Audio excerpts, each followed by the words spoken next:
Assalamualaikum warahmatullahi wabarakatuh. Perkenalkan, nama saya Sri Mardiana. Saya dari PAUD 3 semester 3. Nah, di sini saya akan menjelaskan sedikit tentang materi saya tentang penanganan masalah sosial emosional anak usia dini. Saya dari kelompok 23 mata kuliah Pengembangan Sosial Emosional Anak Usia Dini di bawah bimbingan Ibu Armanila, MPSI.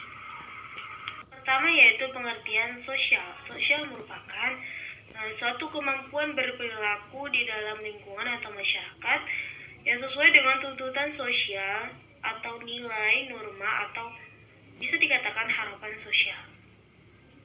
Yang kedua yaitu pengertian emosional. Emosional adalah suatu keadaan kompleks, dapat berupa perasaan atau getaran jiwa yang ditandai dengan perubahan biologis yang muncul menyertai terjadinya suatu perilaku.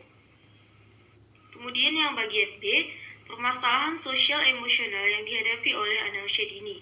Yang pertama yaitu permasalahan sosial. Menurut Nugraha, ada beberapa permasalahan sosial yang dihadapi oleh anak usia dini. Yang pertama yaitu malagisme. Yang kedua egosentris, anak yang terisolasi, pertengkaran, kemudian mengejek dan menggertak, serta berprasangka buruk kepada temannya. Itu beberapa permasalahan sosial yang dihadapi anak usia dini. Kemudian yang kedua yaitu permasalahan perilaku emosional pada anak usia dini. Yang pertama yaitu kurang afeksi, yang kedua cemas, yang ketiga hipersensitivitas, kemudian yang keempat fobia. Itulah beberapa permasalahan emosional yang saya bahas dalam makalah saya. Kemudian yang bagian terakhir yaitu bagian C, penanganan sosial emosional pada anak usia dini. Saya akan mengambil contoh masalah dan penanganan sosial emosional pada anak usia dini. Saya mengambil contoh upaya atau penanganan yang dilakukan oleh guru dan orang tua terhadap anak yang cemas.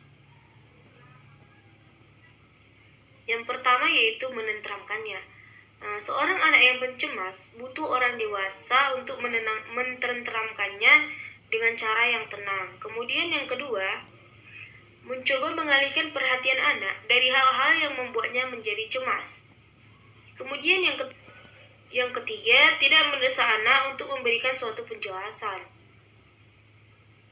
Kemudian yang keempat, ajaklah anak untuk relaksasi, menarik napas dalam-dalam lalu membuangnya. Mungkin dengan begitu anak akan menjadi tenang dan tidak merasa cemas lagi. Yang kelima, melakukan hal-hal yang menenangkan, seperti mendengarkan musik, membaca, menggambar, atau hal-hal yang dapat menghilangkannya dari rasa cemas. Kemudian yang keenam, membiasakan anak mengekspresikan perasaannya melalui permainan atau cerita dari si anak. Kemudian yang terakhir yaitu meminta bantuan ahli jika kecemasan anak tersebut berlarut-larut tidak sembuh. Demikianlah hasil presentasi dari saya. Kurang dan lebihnya saya mohon maaf. Assalamualaikum warahmatullahi wabarakatuh.